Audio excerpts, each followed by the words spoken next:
Hi guys, welcome back to our Facebook page. I hope you are fit and fine by the grace of Almighty God. তো আজকে আমরা যে বিষয়টা নিয়ে আলোচনা করব ডু ইউ প্লাস ভার্ব টেন্সের প্রশ্নবোধক বাক্যের নিয়ম। তো অহনা তুমি বলতে পারবে প্রেজেন্ট ইনডেফিনিট টেন্সের প্রশ্নবোধক বাক্যের রুলস কি? Yes sir. Do বা does plus subject plus verb plus object. উদাহরণ দিতে পারবে? Yes sir. বলো। তুমি কি খেলো? Do you play? তুমি কি খেলো? Do you play? তুমি কি ভাত খাও? Do you eat rice? তুমি কি ভাত খাও? Do you eat rice? তুমি বলবে? তুমি কি দৌড়াও? তো এই যে do you run? তুমি কি দৌড়াও? Do you run? আচ্ছা। তুমি কি যাও? Do you go? তুমি কি যাও? Do you go? তুমি কি ঘুমাও? Do you sleep? তুমি কি ঘুমাও? Do you sleep? তুমি কি হাসো? Do you laugh? তুমি কি হাসো? Do you laugh? তুমি কি মাছ ধরো? Do you catch fish? তুমি কি মাছ ধরো? Do you catch fish? বাহ।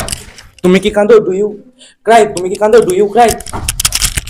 তুমি কি সাঁতার কাটো? Do you swim? তুমি কি সাঁতার কাটো? Do you swim? তুমি কি নাচো? Do you dance? তুমি কি নাচো? Do you dance? কে বলবে?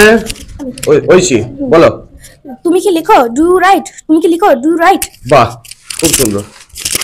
তুমি কি পান করো? Do you drink? তুমি কি পান করো? Do you drink? তুমি কি নাচ করো? Do you dance? তুমি কি নাচ করো? Do you dance? Very good. তুমি কি লাফাও? Do you jump? তুমি কি লাফাও? Do you jump? তুমি কি কাজ করো? Do you work? তুমি কি কাজ করো? Do you work? তুমি কি দেখো? Do you see? তুমি কি দেখো? Do you see? তো আজকের ভিডিও এই পর্যন্ত।